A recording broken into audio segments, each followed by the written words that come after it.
For the first time in over a decade, Real Madrid could be entering a new era of football, not just in terms of personnel, but philosophy. With Carlo Ancelotti's time at the Bernabéu coming to an end, all eyes are on Xabi Alonso, the rising managerial star and former Madrid midfielder, to take the reins of one of the biggest clubs in world football. After a sensational spell at Bayer Leverkusen where he transformed them into a dominant, disciplined and attacking powerhouse, Alonso is now being tipped to bring his modern tactical identity to the Spanish capital. But how would he shape the Madrid side? With a squad stacked with elite talent, rising stars and tactical versatility, Xabi Alonso has the perfect canvas to implement his system built on fluidity, structured build-up, and positional excellence.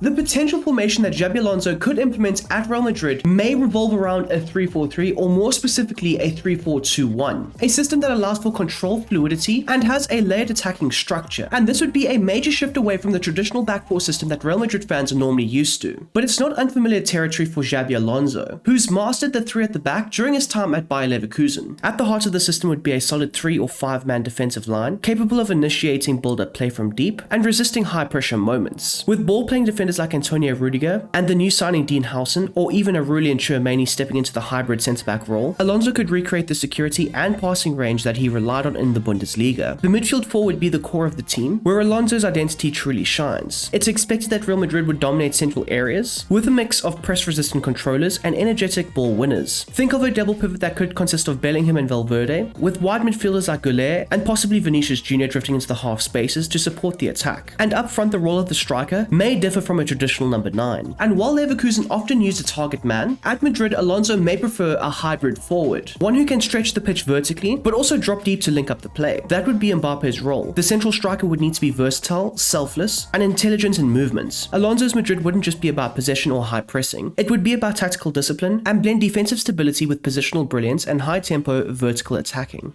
The tactical identity of Xabi Alonso's potential Real Madrid side will be built around controlled possession, high pressing, and aggressive use of width. In build-up, the team will rely on short passing, with Alonso placing immense importance on ball retention and composure under pressure. The back 3 and midfield 4 will be key to maintaining possession and inviting the press, not as a threat but as an opportunity. The centre-backs must be comfortable on the ball, while the pivot midfielders need to show composure in tight spaces, receiving under pressure and progressing play vertically. Out wide, the wingbacks will serve as vital outlets, pushing high to attack the flanks and stretch the opposition defensive structures, either through aggressive carries or crosses into the box. And in attack, it is likely that Xabi Alonso may deploy a striker supported by a second forward. Now, this player will also be able to drop into the midfield and contribute to the numerical overloads in the central zones, but he will mainly be there to help support the striker up front and be a vital outlet for potential transition opportunities. The other number 10 will be a complete playmaker who will help orchestrate attacking phases and create from deeper zones. Defensively, the shift could be dramatic compared to recent Real Madrid systems. Alonso's team will look to press from the front, compressing space and applying constant central pressure in midfield zones. And the goal will be to suffocate the opposition's build-up, force turnovers, and turn them into immediate counter-attacking opportunities. The back 5, formed when the wingbacks drop into the defensive line, will offer security and stability. The 3 centre-backs must be quick and dominant, able to sweep up behind and win aerial duels, while the wide centre-backs must also support defensively in the channels. It's a demanding, high-octane setup, but one that promises to bring intensity, structure, and control to the Bernabéu.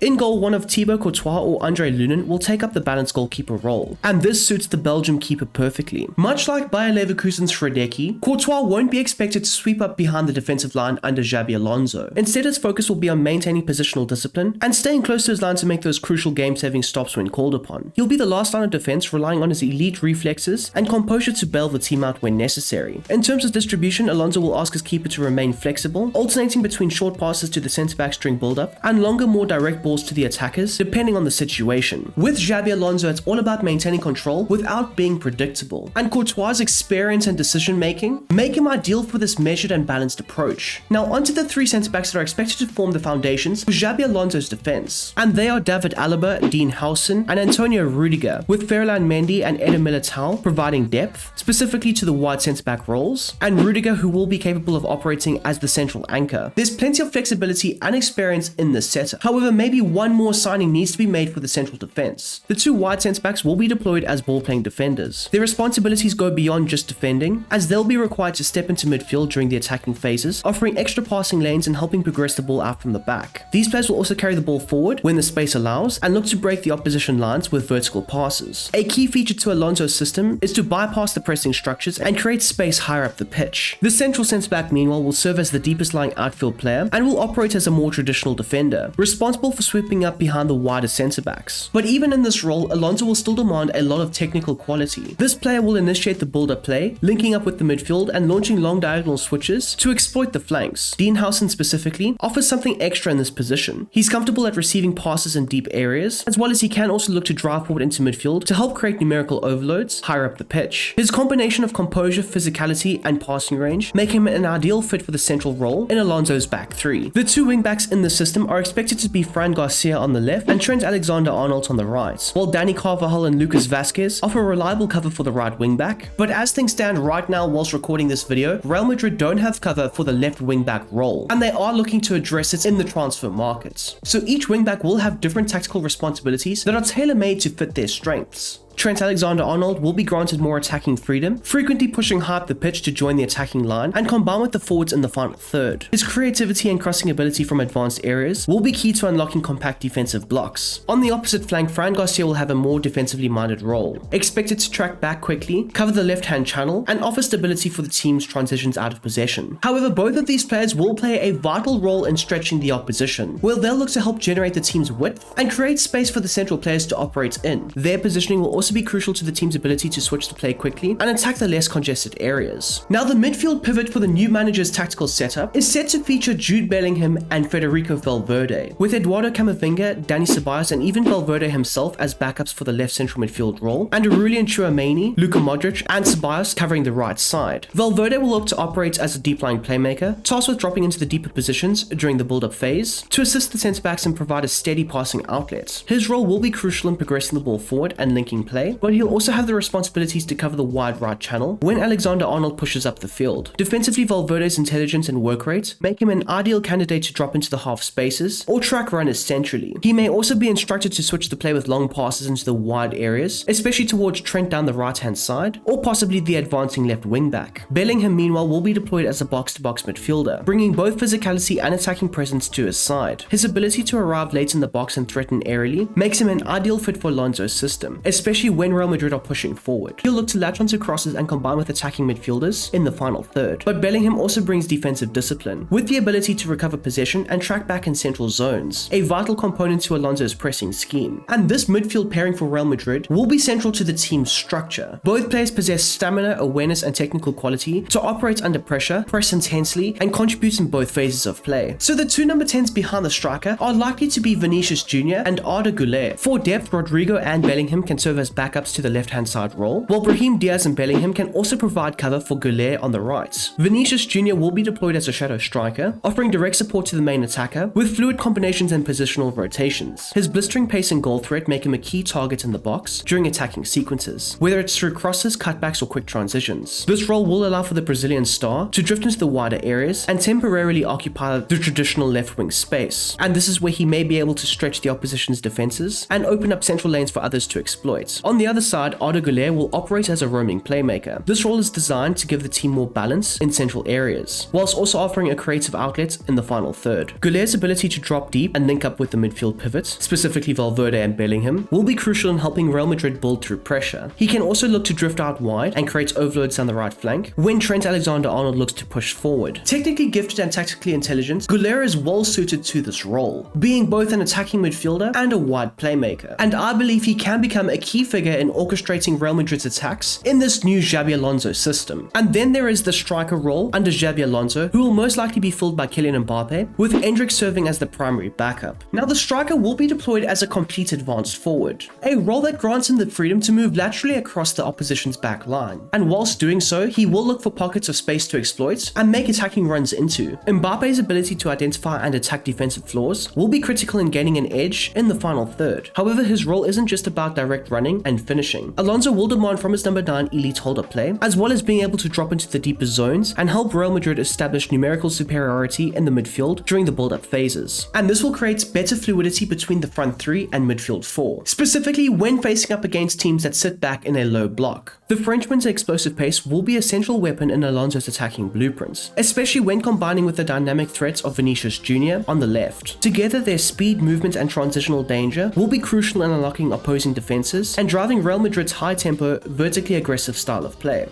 To end off the video, I have put down 5 players on a transfer list that Real Madrid are currently looking at that would help complete Xabi Alonso's system. Now, I did mention earlier that Madrid are still looking for another centre-back on top of the signing of Dean Howson, and Mario Aguilar might be the solution. He's had a fantastic year at Lazio and could definitely fit in as one of the wide centre-back options in Real Madrid's new look back three. The next position that Madrid are definitely going to be targeting is that left wing-back area. Of course, they currently have Fran Garcia that can play there, but there are massive questions of if he's good enough to sustain that role as the main starter. So Florentino Perez and Xabi Alonso have been scouting for potential names that they could sign to be that starting left wing back that could help complement Trent Alexander-Arnold on the right hand side and pose as an offensive and defensive threat when going forwards and backwards. Now, the 3 names that have been heavily linked are Milos Kerkez from Bournemouth, and I mean, simply by the fact that they have signed Dean Howson from Bournemouth, you could say that the relations between the two clubs are quite good. But the main target is Alvaro Carreras, who has also been linked with the move to Barcelona, but it's looking more likely that he will end up in the Spanish capital, as Madrid and Benfica are currently locked in negotiations to sign the Spanish left back. But there is also a third option, and one that the player would be quite happy to return back to the club, and that is Theo Hernandez, who has offered his services up to Madrid, but it's not looking likely that that move would actually happen. But those are just 3 left back options that you could consider for your career mode when trying to replicate this Xabi Alonso system. And lastly is Angelo Silva from Stuttgart, who is definitely being considered for that deep line playmaker role. A player who can calmly collect the ball off the back 4 and redistribute it perfectly whilst under pressure and help orchestrate the attacking structure from those deeper spaces. This is a player that Real Madrid are definitely looking at, and one that I do think would definitely help establish this dominant 3-4-3 system under Xabi Alonso.